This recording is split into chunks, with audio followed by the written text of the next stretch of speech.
And something that resonated with me was she's like, how many times can you control your own thoughts? A lot of times you've got like random thoughts that pop in your head out of nowhere that aren't good. So for you to expect that everybody's going to like you all the time or never have negative thoughts about you, that's ludicrous. You can't even control your own thoughts. You can try and control somebody else's. Welcome back to the Mindfully Masculine podcast. This is Charles. All right, today Dan and I are diving into chapters 5 and 6 of The Let Them Theory by Mel Robbins. These chapters ask a simple but brutal question. What if people are going to judge you no matter what you do? What if loving you and being annoyed by you aren't mutually exclusive? We get into the tribal roots of people-pleasing, the trap of codependent control, and the weird relief that comes when you finally stop trying to manage everyone's opinion of you. Let's get into it. And some good stuff in here. Some stuff that I am struck by her, what feels to me to be her occasional tone deafness when it comes talking about this theory and how people work in her own life and things like that, let's talk about the need for approval that we all experience when it comes to, we choose our actions based on, in large part, what other people will think of us. Have you ever seen the movie My Dinner with Andre? No. Neither have I, but I saw a clip about it this week on Instagram, Facebook, one of the platforms, where this guy was talking about it. And apparently it's an old movie. I think it's like 40 years old, and it mainly takes place in a restaurant where these two guys who are maybe casual friends or acquaintances, I think one of them just like returned from just like kind of disappearing, going off on like a trip or something. And he comes back and it's basically them just having a conversation at dinner. Okay. And the one guy, I think it's Andre, his position is, I basically went off and explored the world all on my own and learned about different people, different cultures. And I come back to modern life here. And I think it was New York City. And it occurs to me that all anybody ever does is spend their time satisfying social conventions. Like all we do are the things that society expects us to do, where, these people outside of modern society and these more remote countries and villages that I visited, like they have a more meaningful life because they're not so concerned about image and reputation and things. And again, this is all based on a clip I saw about the movie where a guy's offering a commentary on it. The other character is like, no, the choices we make are just as meaningful. We just have a different kind of social network than they do. And so when she gets into this chapter about the importance of doing what you want to do and not being so concerned with what other people are going to think about you, it's like, and she even acknowledges that's easy to say, it's hard to do. Right. It's hard to do because if the tribe doesn't accept you, you'll die. Yeah. And that's the hardware that we're all still running off of. So it's like, yes, we should all sort of inject a little bit more of that I'm going to do what's right for me attitude into the choices we make. But we also need to keep in mind, we are social primates that are running on that kind of hardware that says, if the group isn't actively invested in your well-being, then you're going to die alone. Yeah, I think my takeaway was that, and if you remember in the book, she talks about a lot of times when she's talking to somebody and they're scared to do something, she'll ask them questions like, why are you scared to do this? Well, I'm scared of what my friends will think. Right. And then she starts to kind of bring it back and ask the not hard questions, but reality questions. Well, which friends do you think are going to judge you? Or I'm going to look stupid. And she's like, look stupid to who? Right. And so a lot of these are just her asking the next level question of these assumptions that we all tend to make on a surface level because we have that built-in genetic predisposition to worry about what the tribe is going to think for our own survival. So my takeaway from this chapter was just a lot of how we're operating is on assumptions and worries that are not based in reality. Yes, that's true. Yeah. And yes, that's a whereas like he's like from like in that dinner from Andre, you're talking about dinner with Andre, the people that he was talking about might be more meaningful because the feedback that you're able to get in a smaller group is reality. Right. And You know what I'm saying? they're closer to their consequences than we are. That too. So in that case, yeah, it's more meaningful because it's more based in reality. Whereas a lot of the way we're operating now isn't as meaningful because it's not really based in reality. It's Right. based on. That's true. I mean, yes, we do need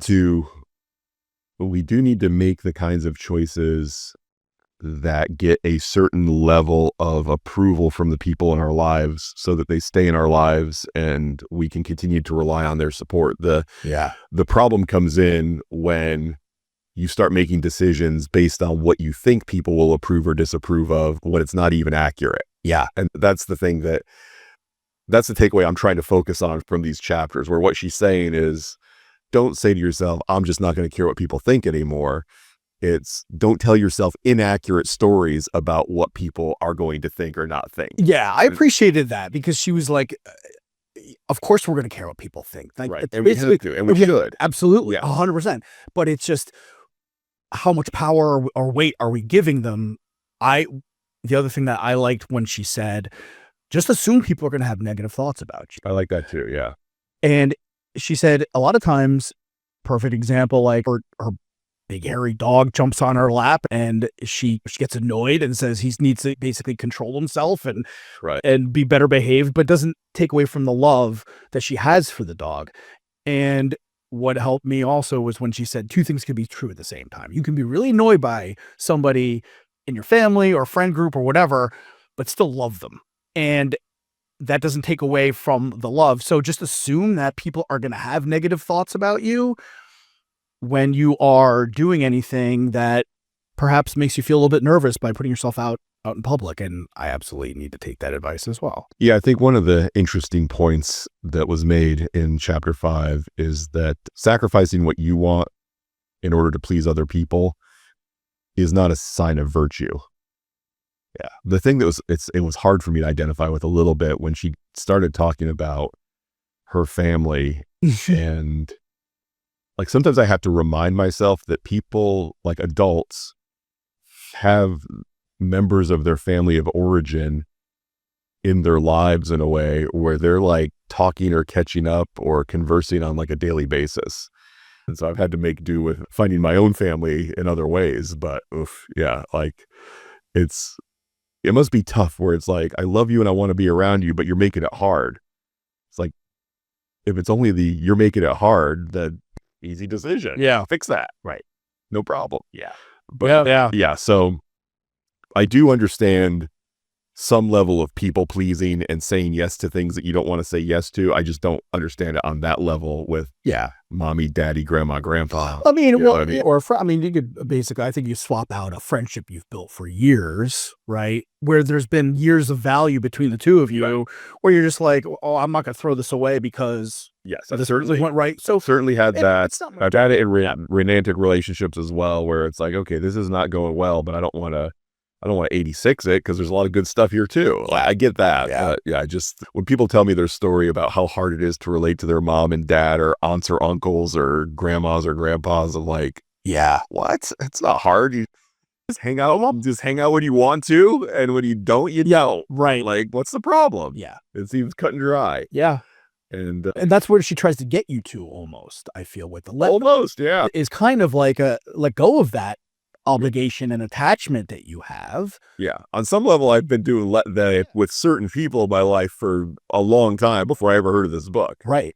Yeah. It's just like, at some point you do the math. And I think all of us who have initiated breakups or divorces or just had to give up on friendships, maybe a lot of people don't have my experience where you've had to do it with your family of origin, but most of us have gotten to the point where we're like, okay, look, I've had to do the math on this relationship equation. And it's been a negative number for so long, it's time to just say enough's enough. And I think it's so much easier to do that based on the amount of value that you've gotten out of that relationship. So if you've been getting a tremendous amount of value, I feel you might have a tremendous amount of guilt when you try to lay down the law with yourself and force your own boundaries. But if you haven't been getting much out of it, it's kind of like, and that's, it's like, I'm also, and I think it kind of shows itself in the form of feeling guilty about enforcing your boundaries, because now you're almost scared to lose that value. If you do, you've got something to lose, you've got something to risk Yeah. by putting up those and enforcing those boundaries, right?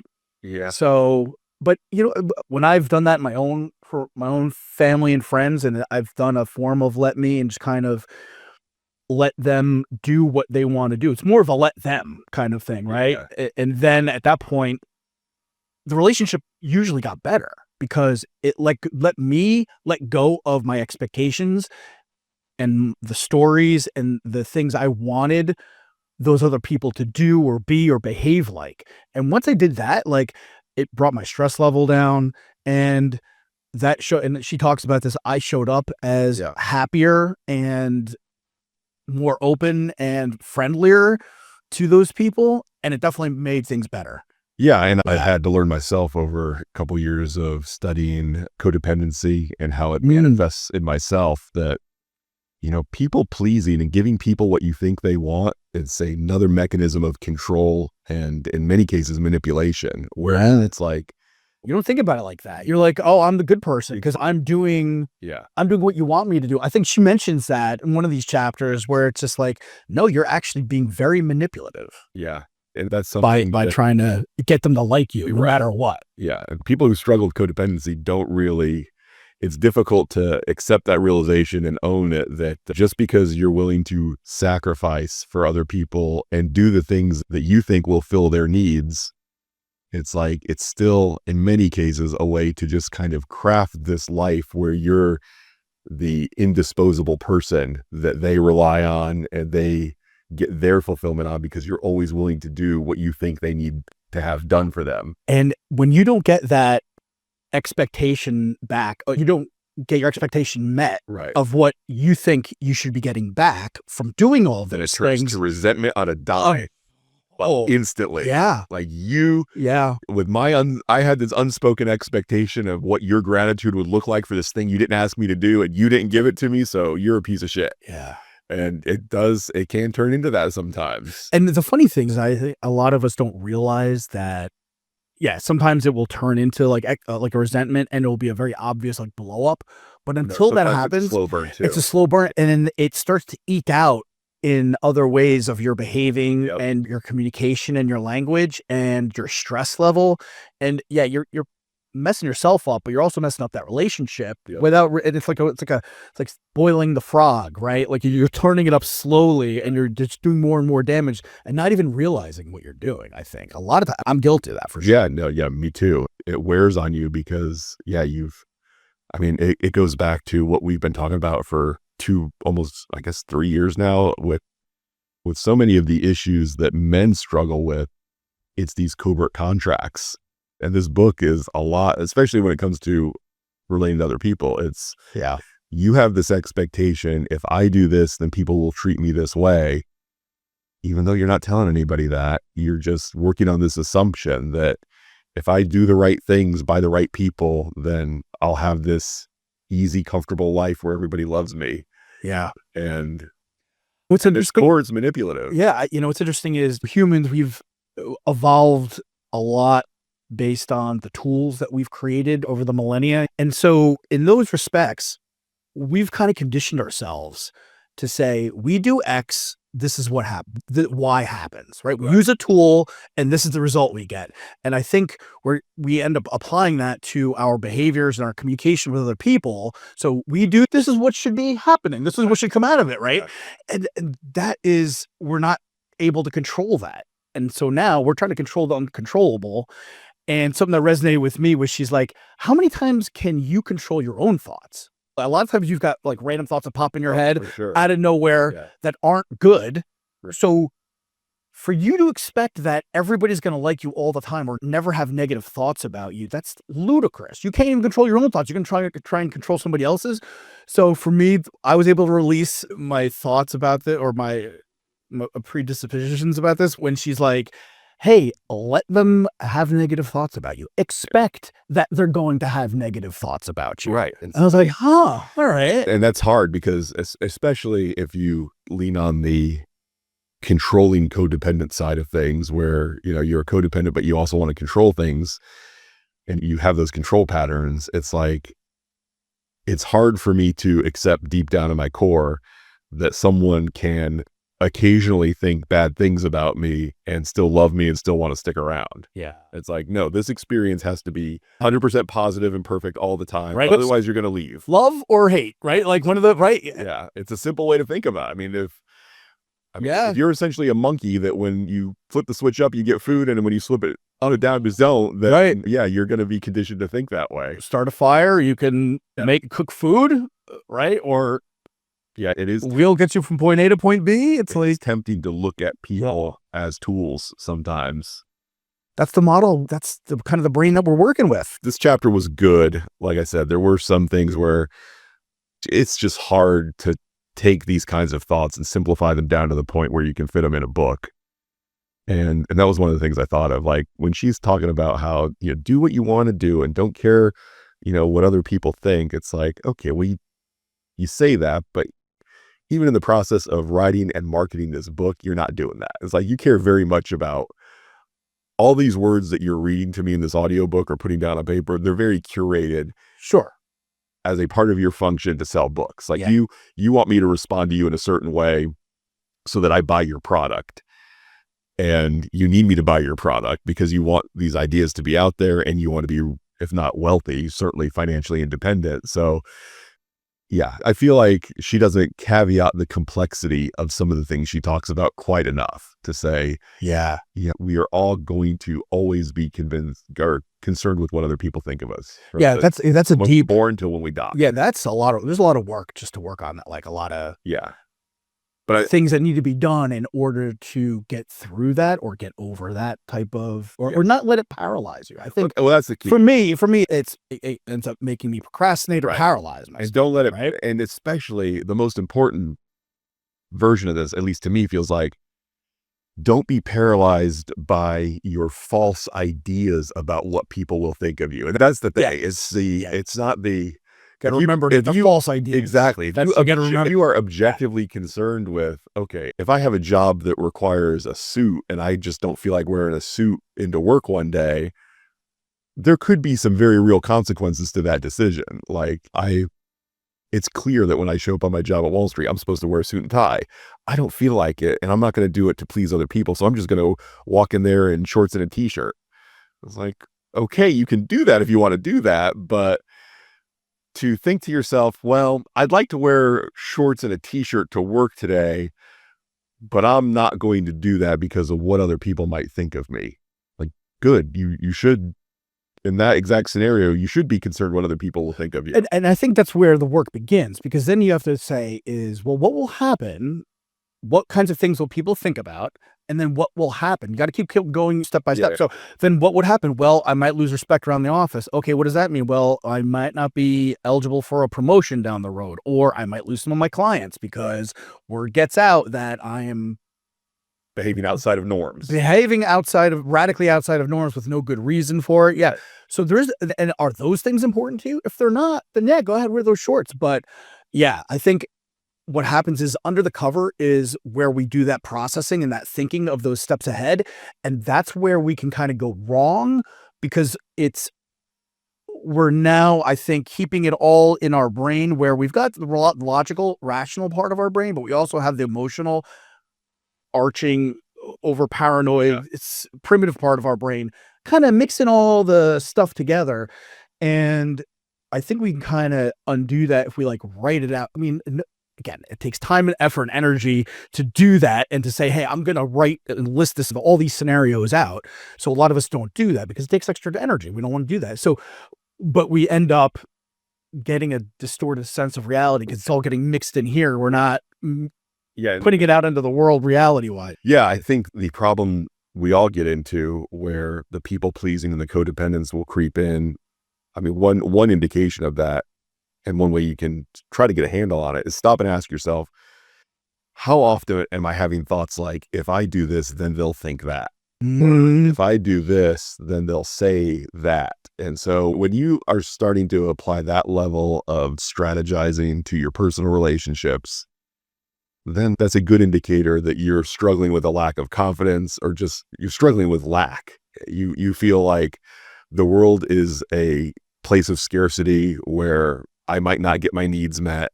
Yeah. And so I need to figure out ways to game the system so that I can get what I want or what I need, because just approaching it or asking for it with directness isn't going to work, because why would that work for me? So I'm going to start coming up with tactics and strategies to get what I need out of people without them knowing that's what I'm doing. And then, yeah, that's when it's clear that you're trying to get access to things that you want or need that you don't think you have a right to, that you don't think you've earned, that you don't think you deserve. And that's a very precarious place to approach the world from. Yeah. Because then when your machinations don't work out, then you're going to end up with unmet needs and all the resentment and fear and anger that comes along with that. Yeah. Yeah. So let's talk about let them judge you. No matter what you do, people will find a way to have a negative opinion on you. I mean, there's a billion ways that any decision you make to slightly even just change your aesthetic for what you wear to work could give people a reason to judge you and think harshly about you. I mean, I think we kind of gloss over the old wisdom of you can't please all the people all the time. Right. It's almost so simple that we're just kind of like, it's almost like lost its meaning. We don't really think it through, but here it applies. I mean, it applies all the time. A lot. Yeah. There's a lot. You can't please yourself all the time. Right. Yeah. So there are a lot of ways that you will think to yourself, okay, what's the safe play here? And the result of that safe play, whether it's in the content you choose for your podcast or the way you audition for a role in a TV show, the safe play is never the one that gets you what you're after, because you're too concerned, you're too in your head about pleasing everyone, instead of, I'm just going to show up for this date, for this job interview, for this whatever, as me, and I'm going to try to be as me as I can be. And then whenever people say yes or no, whether they accept me or reject me, they're accepting or rejecting exactly what I would bring to the table. And so that's a win. And it's hard to look at things that way. It requires a level of confidence, and life is so compartmentalized. I've never had a problem bringing that level of confidence to a first date or to a job interview. I can just show up that way, and I'm just going to be me. I'm going to make jokes about things that I think are funny. I'm going to make cracks. I'm going to ask questions. I'm going to push back or challenge, because if you hire me to be your boyfriend or to be your employee, that's what you're going to get. How much you charge for the boyfriend? Oh, what kind of service? A lot. Oh, is it? Yeah. Yeah. A lot of decimal points. Yes. A lot of So fonts. I'm going to show up. I'm going to show up that way. A lot of decimal points, all the decimal points. Yes. So I am going to show up that way to a first date or job interview. No problem. Yeah. Because I'm not looking to, I don't people please people I just met. That's ridiculous. Who would do that? But a lot of people do. Oh, absolutely. But I don't. Yeah. I struggle more with okay, I've let you in. I've developed an attachment or a bond with you. And so now the idea that you might not always be there starts to scare me. And now I'm going to become over accommodating, right, and let go of some of my opinions or some of the things I like to do for fun or some of this, that, or the other. I'll tamp them down a little bit so that I can be more accommodating to what you're comfortable with and what you like to experience. And meanwhile, 6 months of that down the road, it's like, I'm bored or miserable all the time and have turned into a terrible partner. And now you're also getting tired of my bullshit too. So, that's what it could turn into. But yeah, it doesn't always have to go that way. And you can figure out ways to short circuit that by spending time in books like what we're talking about and the therapy and the support groups and all that stuff that are available. You can let go of some of those tendencies to default to, I got to be the thing that this scenario, that this situation requires. Otherwise, I'll lose it all. Yeah, I think I could see it being tough going through the mental exercise of acknowledging that I can't control what other people think. I can't control what they do. So it's futile. So why bother worrying about what they're thinking or doing or going to say? Okay, so now that I'm not spending my time worrying about what other people are thinking and doing, I've got a lot of time on my hands. Oof, there's a vacuum. Yeah. Like, what am I going to do with this mental energy? What am I going to spend my time? My monkey mind wants to think about something and chew on something. you just took dinner away from me. I can't Right. chew on this anymore. Exactly. What's left now? And that's kind of a scary proposition at times too. I mean, your brain, You're so busy. I mean, yeah, and if you're an anxious person and you've cut out one of your sources of anxiety, your brain will find new sources of anxiety.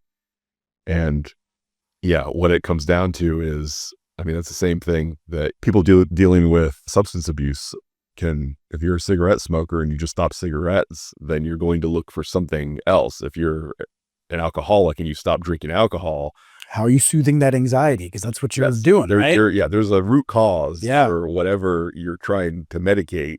And then if you take the medication away, your brain's going to say, I need to find a new form of medication because I can't just live without. It's a lot easier to swap a negative habit for a good habit for a bad habit, but you need to have something there most of the time to make that an easier transition versus just taking it away. Because again, even then, you're avoiding what the root cause is, and even by maybe swapping out the good habit for it, right? Like, all right, I'm feeling anxious. Instead of smoking, I'm going to go for a walk every time. Well, why do you feel like you've got to go for 3 or 4 walks a day? Like, what's causing that? Yeah. And then some people, the walking's not enough. I got to start running, and running an hour a day is not enough. I got to run for 2 hours. I got to run for 4 hours. I mean, that's not a problem I have, obviously, but I mean, it can, I think it's technically called exercise bulimia when you get to the point where you're just compelled to. There's a couple people in my gym that used to be like, oh my God, you need to be in a hospital bed, not on the Stairmaster. Yeah. Because you're so thin. That's hard to see. Yeah. Yeah. And eating disorders, I mean, the survivability of those is, it's like as bad as some aggressive forms of cancer. That's the thing to think about. Well, because what are we doing other than, we don't do anything more than eating other than like maybe breathing every day or drinking something. Yeah. What's one of the most common things we do every day, all day long for our entire lives. So that's what people, I think, struggle with eating and stuff. It's just our habits around that are just so strong. They're so. Yeah. I was talking to some friends about that, how the treatment for substance abuse is so different from some of the other psychological disorders, because you can just not drink alcohol anymore. You can just stop using heroin. But when it comes to love addiction, sex addiction, food addiction, it's like, that's a good point. Abstinence is just not an option for those. Yeah, for most of us, at least. I mean, us can stop eating food, and none of us can stop caring about being loved. And most of us can't just give up sex for the rest of our lives to become abstinent forever. And so I'm not saying that those are harder, but they're complex in ways that drinking alcohol or smoking cigarettes is not complex. Yeah. Because you can't just stop doing those things and you're not going to die. You can't just stop eating food or you will eventually die. Mm-hmm, mm-hmm. So, but those are some of the ways that, you can trade one unhealthy coping mechanism for another one. And sometimes you get yourself in worse shape than you were with the original problem. Yeah. But so let people, like you said, and it ties back to chapter 5, assume that people are going to be thinking negative things about you, and learn how to accept that and be okay with it. And then you're not going to find yourself doing all these somersaults and backflips to try to avoid anything that might lead to judgment or negative feelings or negative thoughts. Yeah. Because nobody has ever crafted a life free of criticism from other people. If you do anything, if people know you, if you show up for anything, it's possible somebody is going to have an issue with the way that you've shown up, no matter how hard you work at trying to make all the people happy all the time. Yeah. What's interesting is, in fact, you'll turn yourself into a try-hard, and then people like me will complain about you. You're like, oh, that guy. And I don't know if she addressed it in these chapters, or if she does in the book, or if it's a different form, but I'm just wondering, okay, so now that you're assuming that everybody on the planet will have some sort of negative thoughts about you, or what do you do with that information now? Like, how do you come to terms with that? And I guess I'm answering my own question here, is you look at what reality is, and you look at, okay, people are still pretty kind to me, or pretty nice, or they're not people in my life. I still have people in my life. Yeah. So maybe the consequences of them thinking negative thoughts and making negative posts and stuff like that isn't as bad as I thought it was. Right. I mean, if you think about the best, most romantic day you've ever had with your partner, sometime of that day, they thought something less than ideal about you. and you still had an amazing day with them. And the best day you had at work, one of your coworkers still had a negative thought that if your coworkers all had actual thought bubbles around their head where you could see what they were thinking all the time, you would see some things that would hurt your feeling, even on the best professional day you've had of your life. Even if you were delivering your dissertation to get your PhD and it went really great, at still point, somebody still probably had a thought that if you knew that they thought that thing exactly, you'd be like, ooh, that hurts a little bit. I think the other piece of that is also realizing that you aren't the only contributing factor to them having a negative thought. Right. So sometimes negative thoughts, even about you, aren't about you. Right. They could have had a horrible night's sleep the night before. They could have missed a meal. And I mean, they even do that. I'm sure you heard that study. I think they interviewed a bunch of judges in Israel, whatever, basically. Yes. And they basically. The way they treated people before lunch versus after lunch. Yeah. For when they're coming out for parole, whether they voted yes or no. And it was radically more denials before lunch when they were hungry. Right. It was enough of a swing to not be right. And it was just right. And so that's like the ultimate negative thought, right? Denial of your parole. So yeah, that's about as bad as it gets. The worst case scenario. And I mean, think about it. Like, we don't make our best decisions when our physical needs are not on par peak performance. So knowing that, it also waters down the amount of influence or attribution to that negative thought that you should place on the thing that you just did. Right. And what you think you might need to do about it, or what you would expect somebody else to do about it too. Because I mean, it's very easy. It's very easy if your partner, for example, is in a bad mood. If you take that on and say, okay, she's in a bad mood, it must be because of something I've done. Yeah.